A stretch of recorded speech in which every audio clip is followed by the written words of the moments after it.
Hello Skywinders, welcome back to another episode of Skywind007. On today's episode, we're going to be looking at the MacBook Air. This is from 2012, so it's been 9 years since I bought it. So we're going to see how it's performing 9 years after I bought it.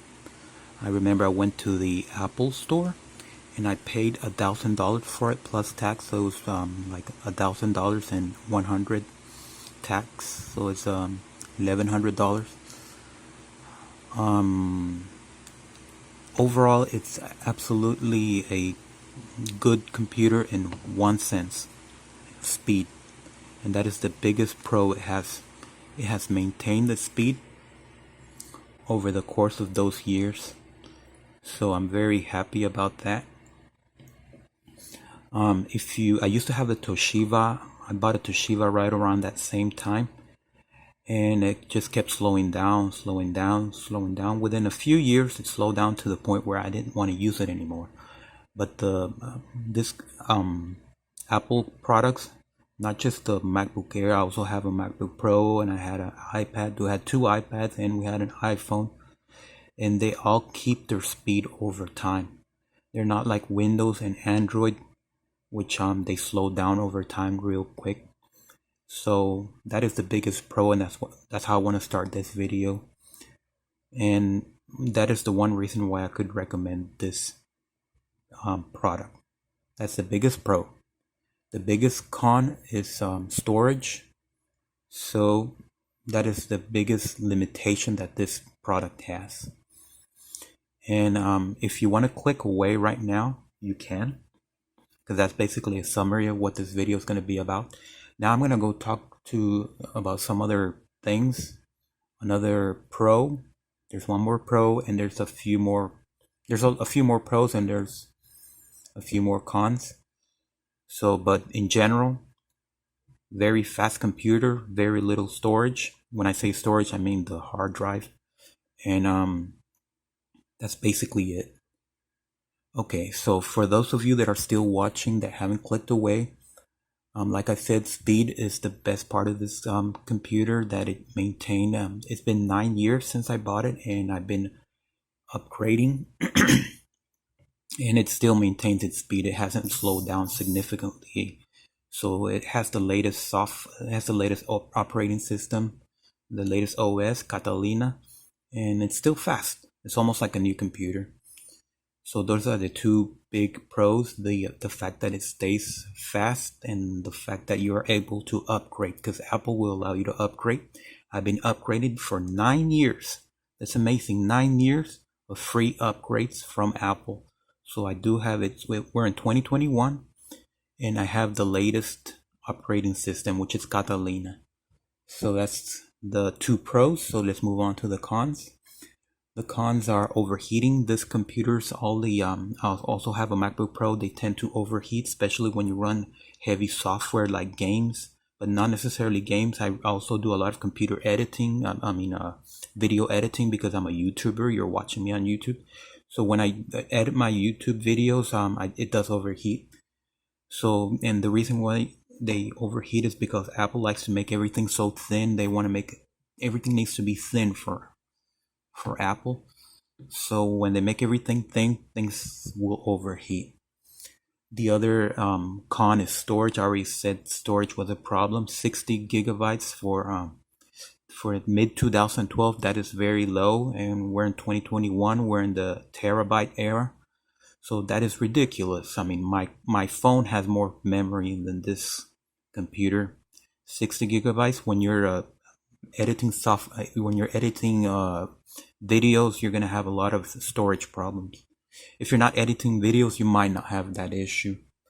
Maybe you do, but if you're gonna be downloading games and you might want to play games on this, then you're gonna have problems with memory.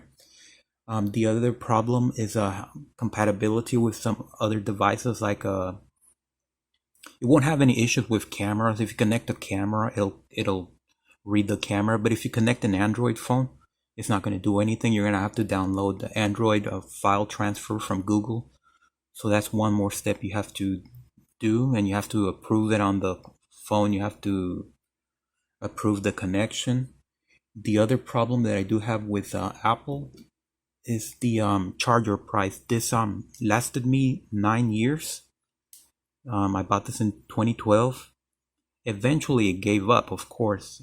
It's not gonna last forever, especially because it's bending all the time. And replacing it will cost you, if you want an original one, it's gonna cost you $75 approximately, including tax. So I had to go for a generic one. The other thing I want to talk about is USB, the ports. This computer only has two. Looks like it has two over here, but this is just a charger. This is where you charge the computer. This is one port, one USB port, and this is the other one, and that's it. And this is, I believe, the firewire thing, which nobody ever uses. So it would have been better if they would have put another USB port. So that's a little bit of a drawback, and there's no memory slots on this computer. So if you were to buy another, like a regular laptop, it'll probably have a SD card slot, which this doesn't have, and that does come in handy sometimes.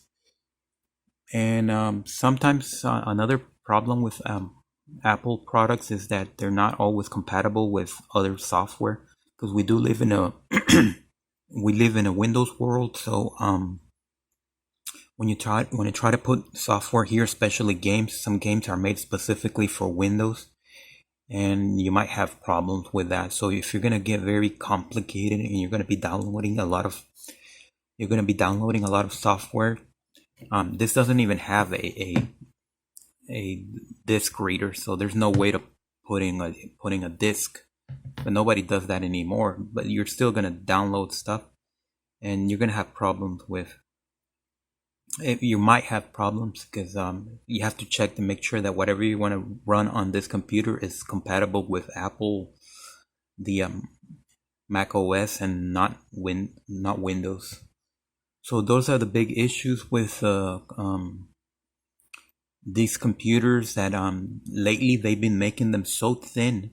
This is from 2012, so it doesn't have a lot of slack. But I went to the Apple store and checked the latest MacBook Airs. It's almost like they're made of cardboard. They bend so easily because they're making them so thin. And the latest MacBook Airs will have a very awkward keyboard. This one has the older model keyboards where it's very nice. It's big enough, but the new ones are so flat. It's like you're typing on this. It's like you draw keys on a piece of wood and then you're typing on it. There's not a lot of feedback. It's almost like you can't feel the keys because they're so flat. So I understand why Apple wants to make everything thin. They have an obsession with making things thin, and I do like thin products to a certain extent, but not to the extent where they're compromising other things. Like, for example, over here they obviously compromised the disc reader. There's no disc reader on this, which I don't need anyway. I don't watch movies. I don't know if you watch movies, so if you're gonna watch a movie, you're gonna need that, like a red box movie. But they make everything thin where even the keyboard doesn't work that well anymore. And this is like a piece of paper. It bends so easily, and it overheats a lot because they put all the computer power into almost a piece of paper, and so it tends to overheat. There's not a lot of ventilation. On the back, there's a little tiny fan in there, but it's so tiny to accommodate for all this thinness that fan cannot keep this computer cool, so it's going to overheat.